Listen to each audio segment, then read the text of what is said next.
যেই ভিডিওটা নিয়ে আজকে আমি কাজ করতে চাই সেটা হচ্ছে বিদায় হজ।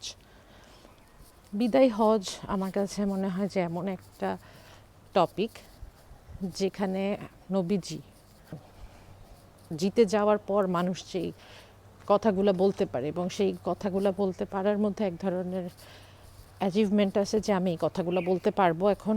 এক ধরনের সেফটি সিকিউরিটির ব্যাপার আছে যে আমার আশেপাশে এমন সব মানুষ আছে যারা আমার এই কথাগুলো শুনে আমাকে বুঝবে এবং আমাকে পাথর মারবে না, যেটা নবীজির প্রথম যুগে নবীজিকে যেসব ফেস করতে হয়েছে। তার ফ্যামিলির থেকে যাচ্ছি যে ওনার চাচা বা ওনার এক্সটেন্ডেড ফ্যামিলির কথা যারা কিনা কোরাইশের ছিল এবং ওনার এগেইনস্টে ছিল। তো বিদায় হজের সময় এমন কোনো পরিস্থিতি ছিল না, নবীজি একদম সুপ্রিম পাওয়ারে ছিল এবং নবীজি তখন যে কথাগুলো বলে গেছে সেগুলো অবশ্যই আল্লাহর নবীজিকে দিয়ে বলাইছে এবং নবীজি এগুলো আমাদের জন্য রেখে গেছে। এই কয়েকটা কথা, এগুলো হয়তো খুব অল্প কথা, কিন্তু এর ভিতরে কিন্তু একটা অনেক বড় কম্প্রিহেন্সিভ নলেজ আছে। তো প্রথম কথা হচ্ছে সাম্য মানবিক মর্যাদা। এটা এই মুহূর্তেও আমরা অর্জন করতে পারি নাই, তাই না? কিন্তু ওই সময় আরবের ওই সময়ে যে একটা অবস্থা ছিল, যে একটা গোত্র বর্ণর একটা ব্যাপার ছিল, সেই জিনিসটাকে ঊর্ধ্বে যে নবীজি বলছিল যে সবাই সমান। সেখানে বেলাল রাদিয়াল্লাহু আনহু যে দেখতে সুন্দর না, যে কালো, সে যা একজন সাদা কোরাইশের মানুষতা, বাট আমরা এখন পর্যন্ত এটা কিন্তু আত্মস্থ করতে পারি। উনি বলে দিয়েছিল যে সাদা কালো ছেলে মেয়ে কোনো কিছুর কোনো ভেদাভেদ নেই, বাট আমরা এখনও এগুলো ভেদাভেদ করি। আমরা নিজেদেরকে মনে করি একটু বেটার, আমাদের কাজের লোকদেরকে মনে করি একটু ওয়ার্স, বা পজিশনে যে আমাদের চেয়ে একটু ছোট তাদেরকে আমরা একটু সবসময় ছোট চোখে দেখি। কিন্তু আল্লাহ বলে দিয়েছে এইগুলা দিয়ে কোনো মানুষের শ্রেষ্ঠত্ব অর্জন হয় না। মানুষের শ্রেষ্ঠত্ব অর্জন হয় শুধুমাত্র তার তাকওয়া বা খোদাভীতির উপরে। তার তাকওয়া বা খোদাভীতি কী? তাকওয়া জিনিসটা কি? আসলে তাকওয়া আর খোদাভীতি এই দুইটা কথা সিনোনিম। আমি কোনো একটা কাজ করব, কোনো একটা কাজ করতেছি, সেটা হতে পারে আমার খুব গোপন কোনো কাজ, সেটা হতে পারে আমার খুব বাজে কোনো চিন্তা। আমি সেটা করতে যাচ্ছি, তখন আমার মনে হলো আয় হায়, আমাকে তো এত বড় একটা স্ক্রিনে দেখাবে কিয়ামতের দিন আল্লাহ সবার সামনে, এই দেখো অমুক এই কাজটা করছিল ও। ওই যে একটা ভয়, ওই যে একটা লজ্জা, ও আল্লাহ আমাকে দেখতেছে, ও আল্লাহ আমাকে এভাবে দেখাবে, ও আল্লাহর সামনে আমি লজ্জা পাবো। আমি জানি না, আমার আল্লাহর সামনে লজ্জা পাবো চেয়েও আমার কাছে মনে হয় আমি মানুষের সামনে লজ্জা পাবো, এটা আমাকে অনেক বেশি ভয় লাগে। তাই আমি এইভাবে চিন্তা করি যে আল্লাহ আমাকে একটা বিগ স্ক্রিনে দেখাবে যে আমি খারাপ কাজটা করতেছিলাম, এবং এটা আমার ক্ষেত্রে কাজ করে এবং এটা আমাকে আমার তাকওয়া অর্জনে সাহায্য করে। সামাজিক ন্যায় বিচার। আমরা জানি যে নবীজি যখন আসছিল তার আগে দিয়েই কিন্তু ওই সময়টা খুবই খারাপ একটা সময় যাচ্ছিল আরবে, এবং সেখানে মেয়ে বাচ্চাদেরকে জ্যান্ত পুঁতে ফেলা হতো। সেটা ছোট হোক বড় হোক, মানে 2, 3, 4, 5 বছরের বাচ্চাকেও পুঁতে ফেলা হতো। এবং সে সময়েও ইন্টারেস্ট ছিল, সে সময়েও যেহেতু ইসরায়েলিজদের পরে নবীজি আসছে, সো সেই রক্ত চোষা সুদ এবং তার বেসিসে মানুষকে একটা সারা জীবনের জন্য একটা অর্থ কষ্টের একটা চাপের মধ্যে থাকা, সেই প্রথাটা তখনও ছিল। এবং নবীজি আসার পরে নবীজি এটা ভালোভাবে বন্ধ করার চেষ্টা করছে এবং উনি সারা জীবন, উনি যতদিন উনি নবী ছিল, উনি যে সমস্ত জিনিসের বিরুদ্ধে ছিল তার মধ্যে সুদ প্রথাও একটা। অথচ আমরা যদি আজকে তাকায় দেখি আমাদের চারপাশে কিন্তু এই জিনিসগুলো নাই। মুসলিমদের জান মাল সম্মান এই সমস্ত নিরাপত্তা নাই, সুদ প্রথা আছে, রক্তপাত আছে। হ্যাঁ, হয়তো মেয়ে বাচ্চাকে কবর দিয়ে দেওয়া হচ্ছে না, জ্যান্ত পুঁতে ফেলা হচ্ছে না, এই জিনিসটা হয়তো নাই, কিন্তু কত মানুষকে মেরে ফেলা হচ্ছে, কত মেয়েকে রেপ করা হচ্ছে, কত ছেলেকে রেপ করা হচ্ছে, কত পেডোফাইল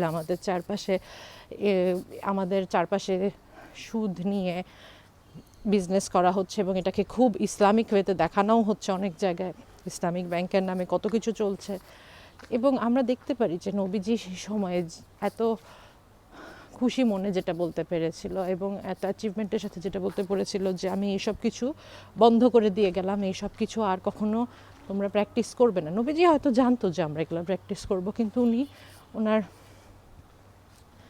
ওনার ভাষ্য দিয়ে গেছে, উনি ওনার গাইডেন্স আমাদেরকে দিয়ে গিয়েছে। ঐশ্বরিক নির্দেশনায় অটল থাকা। এখন ঐশ্বরিক নির্দেশনা কি? ঐশ্বরিক নির্দেশনা হচ্ছে এমন একটা নির্দেশনা যেটা ঈশ্বরের কাছ থেকে আসছে, আমার কোনো নির্দেশনা না, আল্লাহর কাছ থেকে আসছে।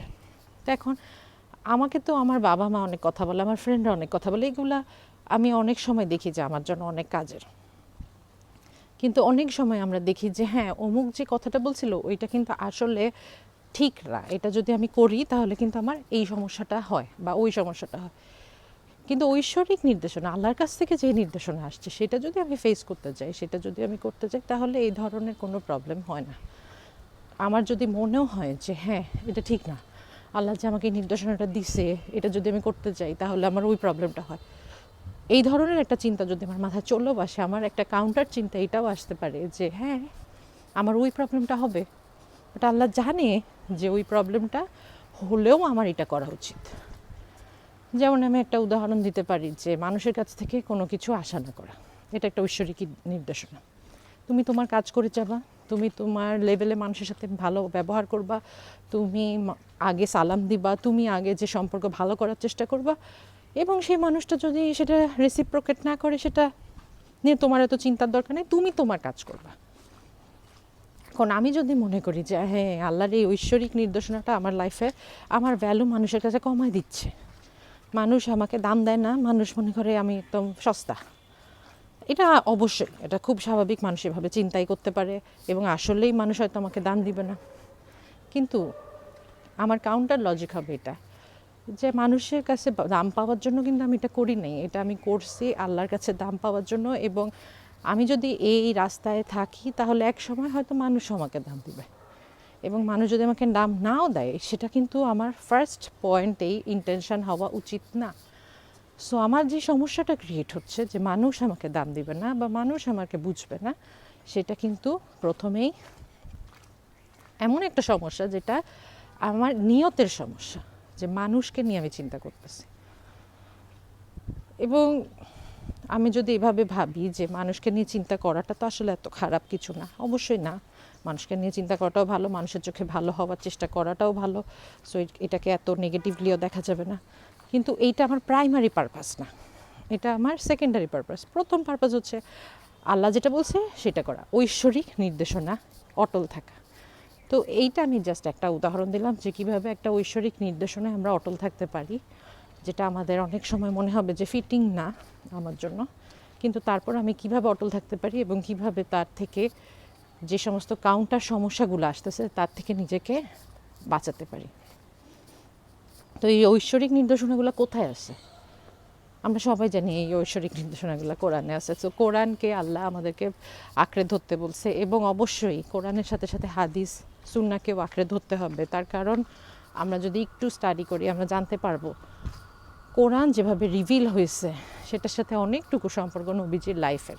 নবীজির লাইফে যে সমস্ত ইভেন্ট হয়েছে তার বেসিসেই কিন্তু কোরআনে অনেক আয়াত আসছে। সো কোরআন এবং হাদিস, কোরআন এবং সুন্নাহ এগুলা খুবই ইম্পর্টেন্ট, এবং এগুলাকে ধরে রাখার মধ্যেই কিন্তু গাইডেন্স, অধিকার আর দায়িত্ব। এখানে নারীদের সাথে ভালো ব্যবহার করার কথা বলছে, ইসলামের 5টা স্তম্ভের কথা বলছে, সালাত, রোজা, জাকাত আর হজ। এইটা নিয়ে আমি খুব বেশি কথা বলবো না, কারণ এগুলো নিয়ে আসলে আমরা সবসময় কথা বলি। মেয়েদের অধিকার নিয়েও আমি আজকে বলবো না, কারণ মেয়েদের অধিকারের অনেক বড় টপিক। সতর্কতা, দাজ্জাল বা মিথ্যা মসিহ সম্পর্কে সতর্ক করা হয়েছে।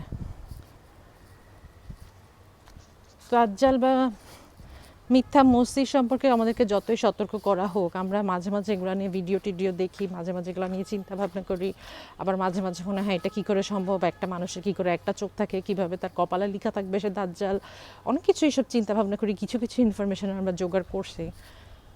কিন্তু আসলে কি আমরা নিজেদের ফিতনা নিয়ে চিন্তা করি?